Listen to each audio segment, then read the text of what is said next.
Assalamu alaikum wa rahmatullahi wa barakatuh. Alhamdulillahi wa kafa. Wa salatu wa salamu ala ashrafil anbiya'i nabiyyina Muhammadin sallallahu alayhi wa sallam wa ala alihi wa sahbihi wa man ittaba'ahum bi ihsan ila yawmiddin wa ba'd. Nous rendons grâce à Allah subhanahu wa ta'ala. Nous demandons la paix, les grâces et les bénédictions d'Allah sur notre prophète Muhammad sallallahu alayhi wa sallam, sur sa famille, ses compagnons et sur tous ceux qui vont emboîter leur pas jusqu'au jour où Allah subhanahu wa ta'ala va hériter le monde de son contenu. Mes chers frères et sœurs en islam, chers frères et sœurs dans la foi, honorable esclave d'Allah subhanahu wa ta'ala, nous avons deux choses dans la vie dont vraiment on doit s'occuper de ces deux choses-là comme cela se doit. Et ces deux choses-là sont obligatoires pour nous, pour qu'on puisse mériter le paradis d'Allah subhanahu wa ta'ala sans problème. La première des choses, on a déjà commencé par pratiquer, par la faire, qui n'est rien d'autre que la croyance islamique. Donc, ça va venir. Nous allons essayer de faire ça chaque fois. Et la deuxième des choses qu'on est en train d'entamer comme ça est aussi ce qu'on appelle le fiqh. Le fiqh, l'importance de l'étude de fiqh. Allah subhanahu wa ta'ala, qui est le créateur par excellence, il a dit dans le Coran, وَمَا خَلَقَتُ الْجِنَّ وَالْإِنسَ إِلَّا لِيَعْبُدُونَ. Il a dit, je n'ai créé les djinns et les hommes rien que pour qu'ils m'adorent. Et le message de la paix de Dieu sur lui nous a dit, Man yuridillahu bihi khayran yufaqihu fid-din. Il a dit, celui pour qui Allah subhanahu wa ta'ala veut du bien. Quel bien? Le bien de ce bas monde et de l'au-delà. Allah subhanahu wa ta'ala lui donnera la compréhension de la religion. Donc c'est cette compréhension de la religion là qu'on va commencer par encore expliquer. Toute personne n'étudiant pas le Aqidah ne peut pas connaître Allah subhanahu wa ta'ala comme cela se doit. Ce même Dieu Allah subhanahu wa ta'ala que l'on adore. Comment adorer un Dieu dont on ignore tout? C'est à cause de ça, pour reconnaître Dieu, pour connaître Dieu, on est en train de faire quoi? La croyance islamique. Maintenant, il en est de même, ou bien de la même manière, toute personne n'étudiant pas le fiqh ne peut pas savoir de quelle façon adorer son Seigneur Allah subhanahu wa ta'ala. C'est pourquoi, afin d'adorer Allah subhanahu wa ta'ala, il est primordial de connaître la méthodologie.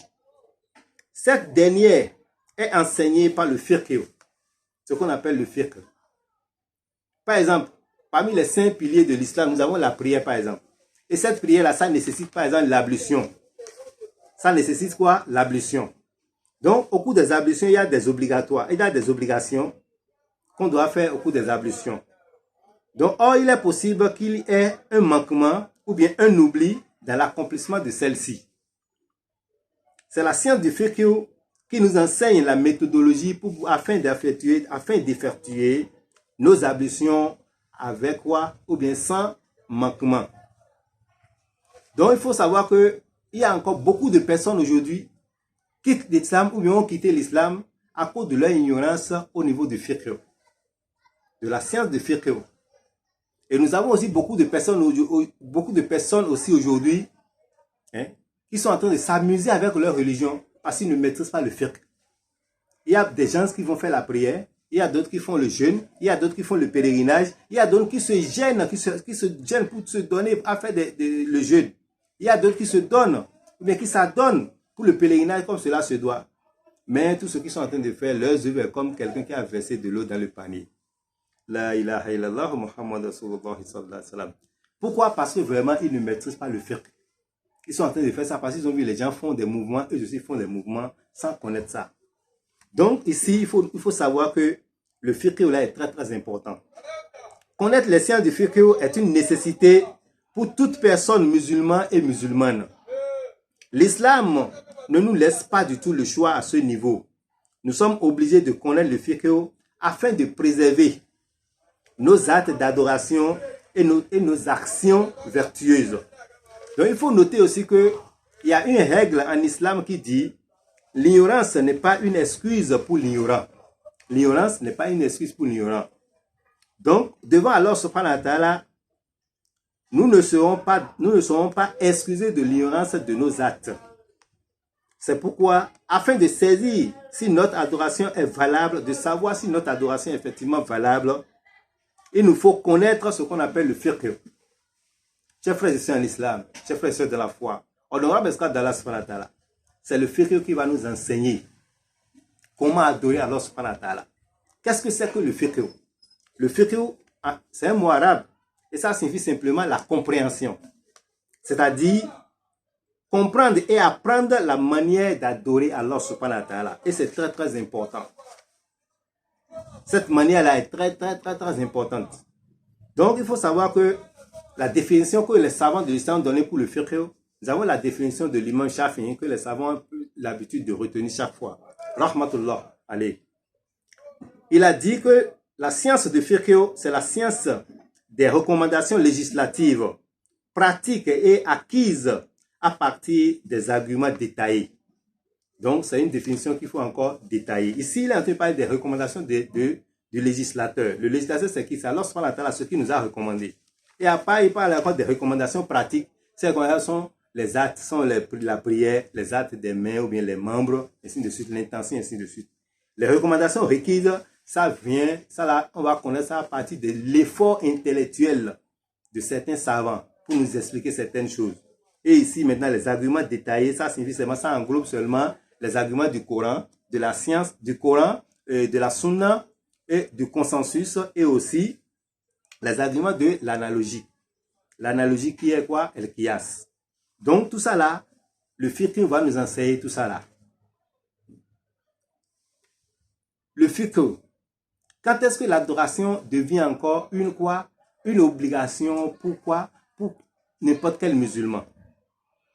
À partir de quel âge l'adoration est devenue obligatoire pour le musulman? Que ce soit homme, que ce soit femme.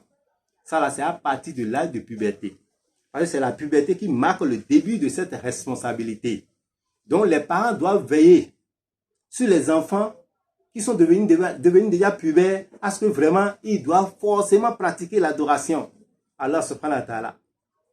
D'ailleurs, même le prophète sallallahu alayhi wa sallam nous a dit déjà à partir de l'âge de 7 ans et 10 ans, de commencer par les faire, par les inciter, par les forcer un peu, jusqu'à ce que vraiment ils vont atteindre l'âge de puberté, seront que vraiment cette chose est devenue obligatoire pour eux.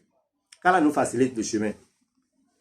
Donc, il faut noter que le fiqh dont on est en train de parler, la science du fiqh dont on est en train de parler, cette science mène à une adoration saine et conforme à l'islam. C'est ça qui fera que notre adoration sera saine et c'est ça qui fera que l'adoration sera conforme à l'islam. Donc, le fiqh, l'étude de fiqh est très très important pour nous. L'étude est très très importante pour nous pour que vraiment on puisse adorer Allah subhanahu wa ta'ala comme cela se doit. Parce que c'est la manière d'adorer Allah subhanahu wa ta'ala. On doit savoir cette manière-là. Et il faut noter encore que le fiqh dont on est en train de parler, ça règle quoi? Ça règle les relations entre le musulman, l'homme musulman, et quoi? Et Allah subhanahu wa ta'ala. Les relations verticales entre l'homme et son Seigneur, Allah subhanahu wa ta'ala. Et les relations de la personne avec lui-même. Le fiqh va nous enseigner tout ça là. Les relations de la personne avec quoi? La société dans laquelle la personne est en train de vivre, c'est le fiqh encore qui va nous enseigner ça là.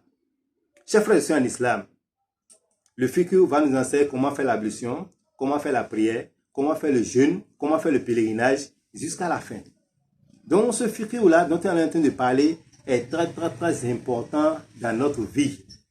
On ne doit pas négliger ça. Et il faut connaître ça. On n'aura pas d'excuses devant Allah subhanahu wa ta'ala parce que c'est une chose à apprendre. Donc on va commencer par parler de ces choses-là aussi, à ce niveau-là aussi. Peut-être ça va venir peut-être une fois par semaine, bien 2 fois par semaine, on ne sait pas encore. Mais cela ne veut pas dire qu'on veut arrêter la croyance, non. On fait la croyance une fois, on fait le fiqh aussi une fois. Car là, nous facilite vraiment le chemin. Donc, par exemple, un jour, quelqu'un a fait l'ablution devant le prophète Mohammed sallallahu alayhi wa sallam et il est allé prier. Le prophète lui a dit qu'il n'a pas la prière. Donc, il n'a pas l'ablution, même il n'a pas l'ablution et comment se fait qu'il va avoir la prière. Mais il s'est ablutionné effectivement. Mais il n'a pas parfait son ablution. Quand il a fini l'ablution, il s'est avéré qu'au niveau de son pied, il y a une petite portion que vraiment une pièce de 25 francs, mais 100 francs peut occuper. Cette portion-là, l'eau n'a pas atteint cette place-là. À cause de ça, le prophète a dit qu'il n'a pas l'ablution, qu'elle n'a pas l'ablution, cette personne-là. Et voilà, nous aussi, quand on veut faire les ablutions, au niveau, entre les orteils, l'eau doit rentrer dedans correctement. Et sous les orteils aussi, il y a des creux. On doit tout faire pour mettre de l'eau dedans, on doit faire attention pour mettre de l'eau dedans. Si l'eau n'atteint pas toutes ces parties-là, ça veut dire que la personne n'a pas l'ablution. Donc, de grâce, on doit faire très attention. On doit faire très attention. Il y a beaucoup de personnes aujourd'hui qui sont des chefs de famille, qui gardent l'héritage, mais ils ne savent pas comment partager l'héritage, comment gérer même l'héritage, ils ne savent pas comment ça se fait. Et d'autres mangent du feu dans leur ventre seulement. qu'Allah nous en préserve. Il faut savoir que des gens sont en train de faire des dépenses énormes pour aller aussi à la Mecque, mais ils ne maîtrisent rien du fiqh, de la compréhension de cette pratique-là. Donc, c'est tout comme si on est en train de verser de l'eau dans du panier. On va se gêner, on va se peiner, et après, vraiment, notre vie va devenir vaine. On n'aura même pas de récompense pour ça, c'est pas du tout bon. C'est pour cela, maintenant, on doit commencer par apprendre toutes ces choses-là aussi ici, qu'Allah nous facilite ça. Donc, chers frères et sœurs en islam, chers frères et sœurs dans la foi, honorable esclave d'Allah subhanahu wa ta'ala, il faut savoir que le fiqh est très très important. Il y a beaucoup de commerçants aujourd'hui qui sont en train de faire des choses là, qui doivent payer la zakat au niveau de leur commerce, mais ils ne le font pas. Et le jour là va se présenter pour dire, ouais, maintenant je vais frapper fort. Je vais enlever ça moi-même. Parce que quand tu n'enlèves pas, la ilaha illallah Muhammad Rasulullah sallallahu alayhi wa sallam, Allah même viendra enlever. Et quand Allah vient enlever, Allah frappe fort. C'est comme ça que nous allons voir d'autres commerçants. On va voir que le commerçant a chuté d'un seul coup. Et lui-même ne va même pas savoir, mais comment s'est fait-il qu'il a chuté? C'est Allah qui est venu frapper fort et Allah a enlevé ça. Parce qu'on doit enlever forcément. Qu'Allah nous aide, qu'Allah nous facilite vraiment le chemin et qu'Allah nous donne la bonne compréhension, qu'Allah fasse que vraiment tout ce qu'on a entamé là, qu'Allah fasse que vraiment on puisse aboutir à notre objectif. Qu'Allah nous donne les moyens, qu'il nous donne la santé pour que vraiment on puisse essayer de prêcher ça à chaque fois. Au moins, une fois dans la semaine, bien 2 fois dans la semaine, ça doit arriver, s'il plaît à Dieu. Qu'Allah nous facilite le chemin. Assalamu alaikum wa rahmatullahi wa barakatuh.